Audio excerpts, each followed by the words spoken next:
Now I'll be showing you a few simple tricks to get better at the brand new season incredibly fast. Now starting off, when you're loading into a game, you'll have a period of like maybe 1 or 2 minutes, which is just, kind of nothing. Like the new battle island is cool and all, but there's really not much here. However, it serves as a perfect opportunity for practicing your aim and your building. Like there's guns everywhere and you can get materials and practice your aim, building, and editing, so you're all warmed up for the minute you head into a game, which will give you a huge advantage against all your opponents who were just watching a YouTube video. Like shout out if you're watching this video while waiting to go into a game, that would be hilarious. Anyway, 1 to 2 minutes between games can actually really add up over time. Like for every 30-ish games you play, that's a full hour of practice, which you get all for just the 1 or 2 minutes that you otherwise would have been a AFK for. So definitely something that you don't want to take for granted. Anyway, now into a super simple trick you can do in creative to get better crazy fast, which I'm going to show you now. While we do head into a game though, if you do want to learn how to get better at Fortnite fast, win in Fortnite, and improve, and also some of the Fortnite things, subscribe with notifications. We are getting super close to our goal of 50,000 subscribers,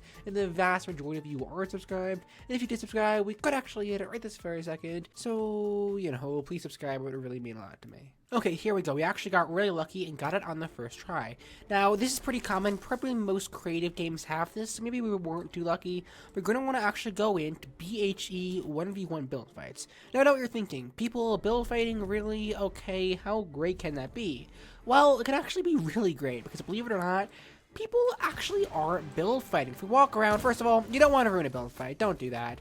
But you see, you got people like this. They're just kind of doing their own thing. Like this guy, look at him. He's going to try and shoot me, and that was very rude of him. Regardless, this is just kind of a free-for-all. People are going around, messing each other. And so you know what? Why don't we embrace this and join this free-for-all? Come on, get this guy. There we go. That is nice. And so this hectic mode can actually be amazing for practice. Now I know what you're thinking. Okay, that's great. Video over. No, guys, don't do that. There's actually a lot more. Come on, that was a horrible shot. But regardless, there's actually a lot more to it than just going into a mode. To make sure you practice as fast as possible, because trust me, you can practice probably 5 or 10 times faster than all of your other friends if you're doing this mode. For example, in regular mode, there's a lot of downtime between fights. You spend a lot of time, walking around, making sure that you have loot and builds and stuff, so you don't get killed while playing. However, in this mode, there is literally no downtime between fights. So you can die and then be in a new fight in like 10 seconds, like this guy right here, and there's this guy over here, and it's hectic. And the best part is, if we die, it's not like another 30 minutes to get into another round. Okay, it's like 2 minutes, but it feels like 30, let's be honest. Like right there, we are dead. However, we're gonna respawn once again, instantly, and we can get right into another fight right over here. In about 5 minutes, you could probably get into like 10 different fights, versus in a regular game in 5 minutes, maybe like 2 or 3. Not too many. So for that reason, we'll get into probably 5-10 times more fights than you would in a regular game, and therefore improve 5 to 10 times faster for that reason. Another thing is, you have pretty much every weapon in the game here. That's not every weapon, but it's the big weapons that you need to practice on. So for example, let's say I really suck at this sniper over here. Is this guy even going to shoot me? I don't know. I can practice with it and get better. Hopefully should actually hit my shots. But no matter what weapon you want to practice with, right there versus in a regular game, it can take some time to find a sniper. Like snipers are all pretty rare weapons, and so it really sucks when you want to practice with a sniper, you just can't find one. And so for that reason, this mode is a phenomenal way to practice. Another great way to practice, if you can, are actually box fights and zone wars. And for that, perfect, right over here, there are lots of people playing box fights and zone wars, so let's go and join them while we talk about it. Now, first of all, they're pretty hard to get into a good game of box fights or a good game of zone wars. So for that reason, it might help if you have a friend who likes doing box fights and you can just practice with them for an hour or two.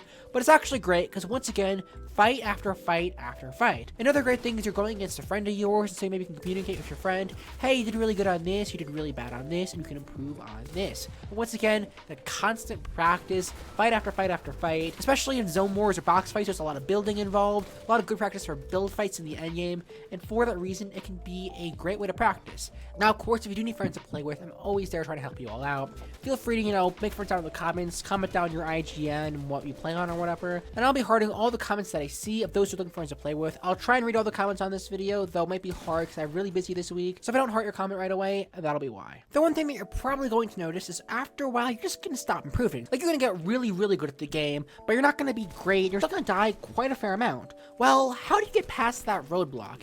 It's actually pretty simple. Now, first of all, what is that roadblock? It's what happens when you're improving, but you keep on making the same mistakes over and over again. It can be something really dumb, like you edit a wall in the wrong direction and then someone shoots you right away because you edited the wall the wrong way, stuff like that. So how do you avoid that?